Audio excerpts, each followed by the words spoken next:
Hey, it's the Odd Man. You may recall that when I initially put together the wherry sliding seat rowing system, that I had some issues with the oarlocks. This video is to update you regarding how that's turned out. I've done quite a bit of work on it, and I'm on the third iteration, which seems to be good. You can see that the oarlocks on the Lydia have a bolt both top and bottom to hold it in place. But if you look at that nut on there, it's not big enough to take a nylock. And there's this extra spacer on the top. The second iteration of the oarlocks didn't work well. It looked like this. There was no nut between the oarlock and the outrigger. And I couldn't tighten it enough to keep it from moving around. As you can see in this video, the oarlock moved around in the hole on the outrigger, which was not a good thing.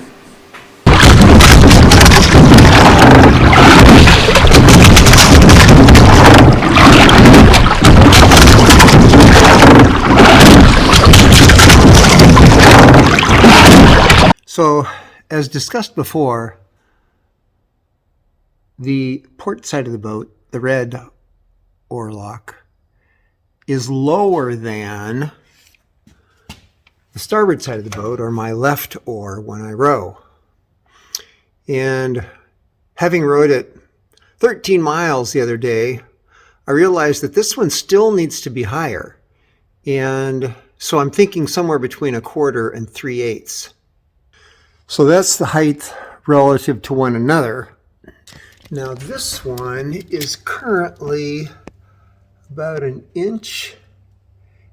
3/8 above the outrigger. Using the new bolts and so forth, I could, by adding another shim 1/4 here, reduce this section on both sides evenly by 1/4. So it's just a question of finding out what length of bolt and so forth works best with this configuration to get the height they need. Essentially, the problem is that with the outriggers, there's not room for the nylock and the 2 washers and another nut above it. And this is a low profile nylock that I thought might work, but I can't get it started, on the nylock end first. So the problem essentially is the length of these threads isn't adequate to do what I wanted to do. As a result, I bought a T-nut that I will mount inside. That'll give me the extra thread length I need to mount a regular 1/2-inch nut. So that's the plan. This is the third iteration. We'll see how it goes.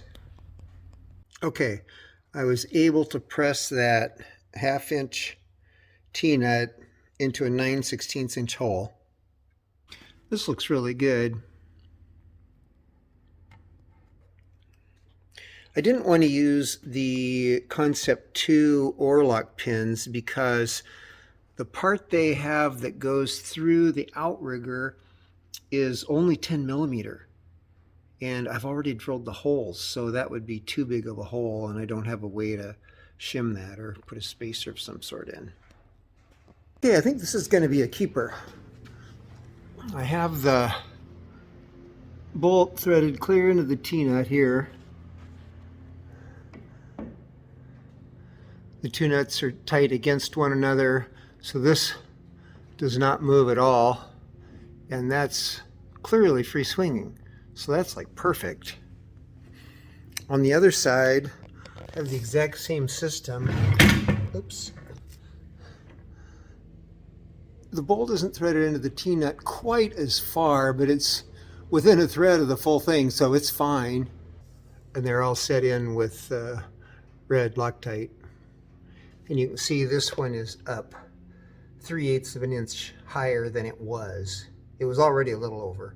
It was already like a quarter or higher than the other one. So that should be just about perfect. So that's all back together. Seems to work great. I have additional blocks. I have a ton of these that I made that I can put under here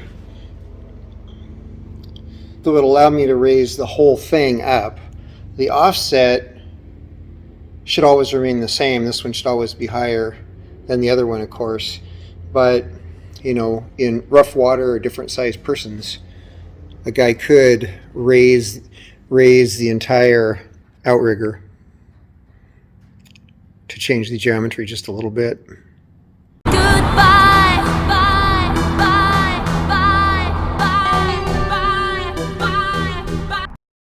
This is the Odd Man, out.